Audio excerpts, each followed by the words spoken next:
As I told in the morning, क्योंकि जो morning वाली वीडियो है वो इससे पहले मैंने इससे पहले कभी वीडियो एडिट करी नहीं है यूट्यूब के लिए, ठीक है। तो अब मेरे को पता नहीं कि इसके साथ मैं वो वाली वीडियो कैसे लगाऊँ। मे बी मैं इसके बाद लगा दूँगी, है ना, that would be much better. तो मैं ऐसे कि यहाँ पे कट लूँगी यार, ठीक है, थोड़ा ऐसे वियर्ड सा है, जो भी है कि on and on it's day 3, ठीक है। और आज का मेरा दिन अच्छा था, आई डिडंट गिव अप। मतलब ऐसे तो हफ्ते 10 दिन हर बार चला ही है, ठीक है, लेकिन ऑब्वियसली मैं सबको सजेस्ट करूँगी, या maybe if you can relate to me, कि अगर तुम्हें ये लग रहा है कि तुम कर नहीं पा रहे हो, या फिर काश कोई बैठा होता जो तुम्हें कॉन्स्टेंटली, एक होता है ना कि जैसे कि क्लास जाना होता है, ठीक है, अब तुम्हें पता है कि तुमने फ़ीस पे करी है और तुम्हें क्लास जाना है, तो एक ऐसे रहता है ना दिमाग में कि हाँ अगर 2 बजे की क्लास है तो मैं इतने बजे उठ जाऊँ और फिर मैं इतने बजे चली जाऊँ, है ना। तो वो ना एक सेंस होती है कि वो एक सेंस ऑफ अवेयरनेस होती है, ठीक है, कि उसके बाद में मतलब हम वो चीज़ करते ही करते हैं, हमें वो चीज़ करनी है, ठीक है। लेकिन अगर मैं कुछ कर रही हूँ और उसमें मेरा कोई एंड पॉइंट नहीं है, तो वो थोड़ा करना मुश्किल हो जाता है। जैसे कि मेरे लिए ये मुश्किल था, या अभी भी मे बी है, लेकिन अब ये ज़्यादा चीज़ रहती है कि अच्छा ठीक है, मैं in the end of the day एक वीडियो बनाने वाली हूँ, ठीक है, तो मैं उस वीडियो में क्या डालूँगी अगर मैंने पूरे दिन में कुछ करा ही नहीं। और क्योंकि आई प्रॉमिस माई सेल्फ कि मैं हर रोज़ वीडियो डालूँगी, तो मैं हर रोज़ वीडियो डालूँगी। तो रात को सोने से पहले मुझे वीडियो डालनी है। तो अब अगर मुझे रात को सोने से पहले वीडियो डालनी है तो, और उसमें मुझे कुछ ना कुछ बोलना है, तो मुझे कुछ ना कुछ करना भी तो पड़ेगा ना। तो मतलब जो दिन वाली वीडियो है कहाँ लगाऊंगी मैं, ऑन एंड ऑन, या शायद मैं नहीं लगा रही, छोड़ो छोड़ो उसे, ठीक है ना। मैं तुम्हें वैसे बता देती हूँ कि मैं सुबह उठी, मैंने सारा काम करा, रेगुलर स्टफ, और उसके बाद में मैंने आज एक बुक डाउनलोड करी। उस बुक का नाम था figure drawing something and invention, ऐसा से करके कुछ, ठीक है ना। और वो माइकल हैम्पटन की बुक है। और क्योंकि मैं अनाटमी मतलब मेरा ऑन एंड ऑन, मतलब मैं अनाटमी सीख रही हूँ, ह्यूमन अनाटमी, फिगर ड्राइंग, ठीक है।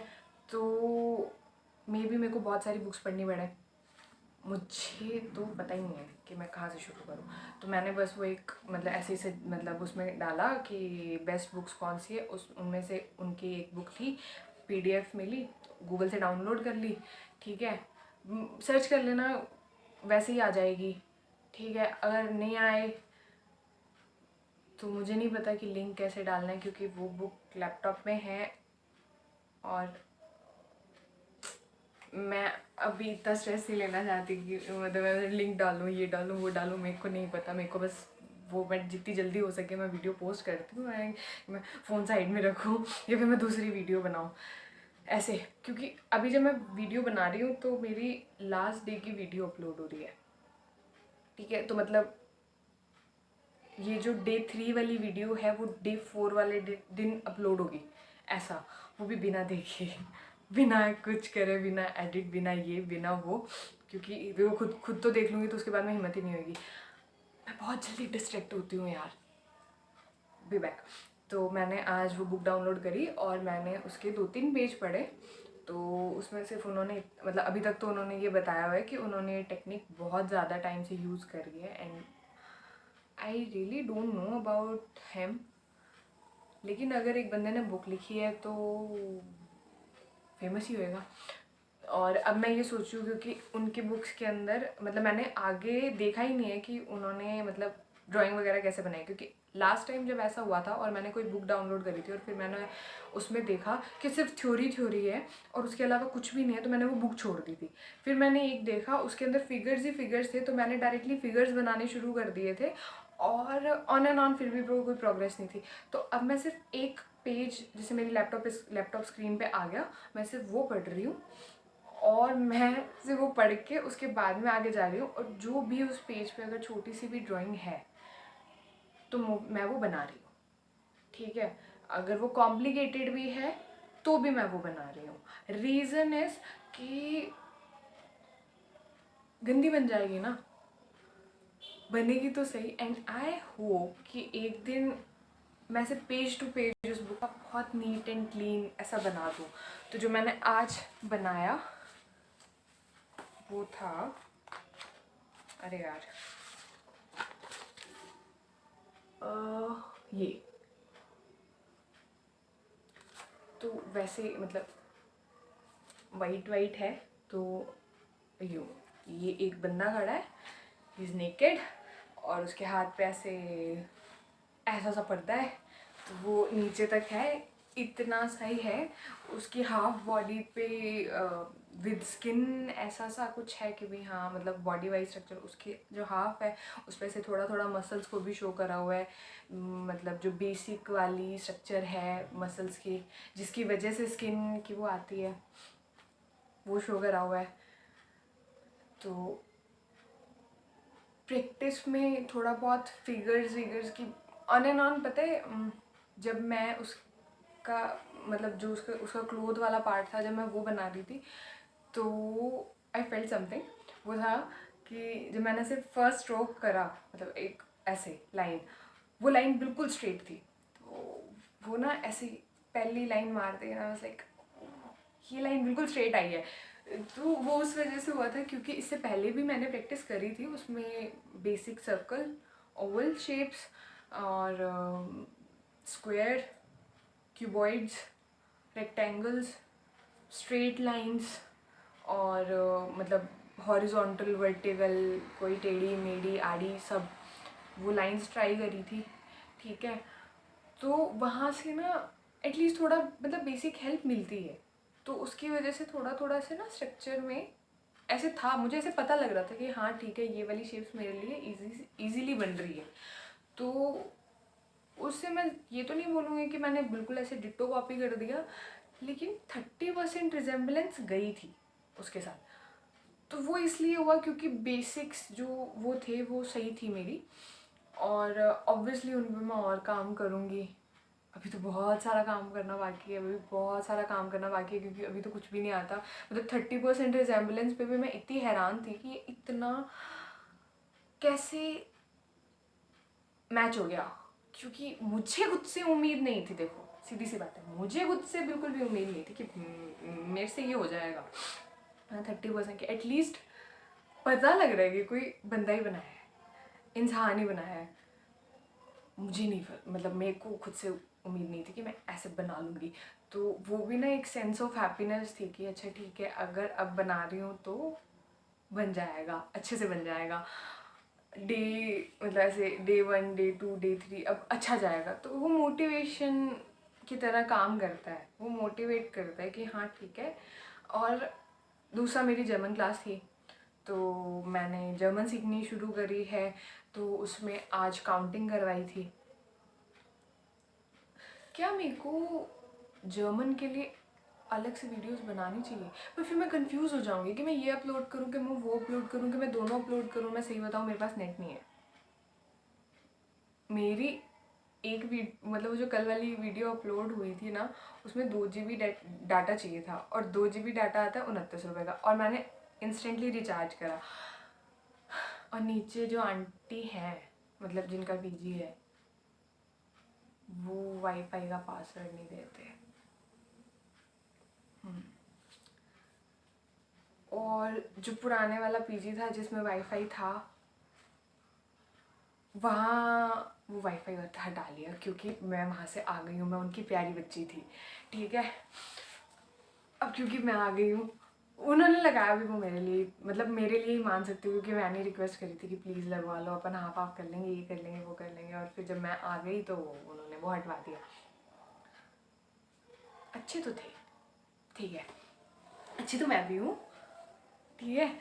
तो ऑन एंड ऑन मुझे कोई ना कोई ऐसी जगह देखनी पड़ेगी जहाँ पे वाईफाई हो। और आज ना मैंने ये भी, मतलब जो हमारी कोचिंग है जर्मन क्लास वाली, तो उसके अंदर ऐसे है कि वो शिफ्ट कर रहे हैं, मतलब एक बिल्डिंग से दूसरी बिल्डिंग में शिफ्ट कर रहे हैं। एक बार उनका सारा सेट हो जाएगा ना, तो मैं उनसे एक बार पूछूंगी कि मैम आपके यहाँ वाईफाई है क्या। अगर उनके यहाँ वाईफाई हुआ तो मैं उसका एक बार पासवर्ड कनेक्ट करूँगी और उसके बाद मैं वहाँ जाके वो अपलोड लगा दिया करूँगी, और बस मेरा काम तो सेट है। वरना देखो डेली डेली ना पैसे नहीं लगाए जाते, सीधी सी बात है यार, इतना पैसा किसके पास है, मेरे पास तो कतई नहीं है। तो back to the topic, German की क्लास, हाँ अलग से भी बना सकते हैं, पर मेरे को लगता नहीं है कि मेरे को इतनी जर्मन अभी आती है कि मैं किसी और को सिखाऊं, लेकिन हो भी सकता है, मतलब इट्स लाइक अ जर्नी। लेकिन अब फिर ये होता है ना कि मुझे कैसे पता लगेगा कि मेरी वीडियो उस तक पहुंची है जिसको जर्मन सीखनी है कि नहीं। क्योंकि मेरे टाइटल तो, मैं सही बताऊँ ना, मेरे टाइटल तो बहुत ही गंदे हैं। मेरे टाइटल तो ऐसे हैं कि मेरे किसी को मेरी जर्नी में जुड़ना है तो आ जाओ, कोई मेरे से रिलेट करना है तो कर लो, और बस। तो जर्मन में मैं बताती हूँ, हमने ABCD कर ली थी, मैं अल्फ़ाबेट्स कर लिए थे। देखो मेरा 100% डेटा एग्जॉस्ट हो गया, अब मुझे पता ही नहीं पीछे अब वो बैकग्राउंड में अपलोड होगी कि नहीं होगी, बट जो भी है जाने दो, कल हो जाएगी। कल फिर 2 वीडियो अपलोड कर देंगे, परसों में चली जाएगी। कितना जल्दी एग्जॉस्ट, क्या डिस्ट्रैक्ट होता हूँ मैं। Stay focused. मैं बता रही हूँ, मैंने जब से वीडियो बनानी शुरू करी है ना, मैं पहले से ज़्यादा फोकस्ड फील कर रही हूँ, क्योंकि मे बी, क्योंकि जैसे अब जिनको ADHD है ना वो ही समझेंगे, ठीक है। हम आलसी नहीं है, हमें मोटिवेशन अलग से चाहिए होता है, ठीक है। न्यूरो डाइवर्जेंट किस्म के प्राणी हैं हम, ठीक है। अब जैसे मान लो तुम्हें सफाई करनी है, अगर तुम न्यूरोटिपिकल पर्सन हो तो, ये भी मैंने टर्म्स, जब मैंने इसके बारे में रिसर्च करी, जब मुझे पता लगा कि हाँ मुझे ADHD है, उसके बाद में मैंने ऐसे रिसर्च करी तो मुझे पता लगा एक न्यूरोटिपिकल होते हैं, एक न्यूरो डाइवर्जेंट होते हैं, और जैसे OCD हो गया, PTSD हो गया, ठीक है, या फिर ADHD हो गया, ऐसे बहुत सारे डिसऑर्डर्स हैं, वो सारे न्यूरो डाइवर्जेंट में आते हैं। और न्यूरोटिपिकल में वो लोग आते हैं जो सोते हैं तो उन्हें नींद आ जाती है, ऐसे, मतलब समझ जाओ कि जो बहुत नॉर्मल, मतलब जो नॉर्मल है कि जिन्हें ये करना है तो वो कर लेंगे। हमें जो ADHD वाले हैं उन्हें अगर सफाई करनी हो तो हमारे पास मोटिवेशन नहीं होता। और सबसे अच्छा मोटिवेशन जो कि ऐसे लाया जाए वो पता क्या होता है, किसी भी फ्रेंड को कॉल करना, हेलो कहाँ है, लाइक यहाँ हूँ, आ जा यार यहाँ पे प्लीज़। वो आएगी, वो मेरे PG में बैठेगी, वो सफाई नहीं कर रही है, वो आके बैठेगी आराम से, मैं सफाई करूँगी। वो जब बैठ जाएगी ना तो वैसे कि भी हाँ, मतलब अच्छे से साफ़ करूँगी। मेरी फ्रेंड्स को पता होगा, ये रिया को पता होगा, ये परी को पता होगा, ये कविता को पता होगा, वो तीनों यहाँ पे आई हुई हैं। और रिया तो स्पेशली, क्योंकि रिया प्लीज़ आ जा, मेरे को सफाई करनी है तो शी कैन रिलेट। परी को भी पता है, कविता तो बहुत कम आई है, बहुत रेयरली आई है, वो बेस्टेस्ट है। उसको याद करके दिल खुश हो जाता है। छोड़ो, मतलब उसे नहीं छोड़ो, बात छोड़ो, ठीक है। क्या बता रही थी मैं, हाँ ठीक है। तो मतलब कि अगर मुझे सफाई भी करनी है तो मुझे वो बंदी चाहिए। और अब जब मैं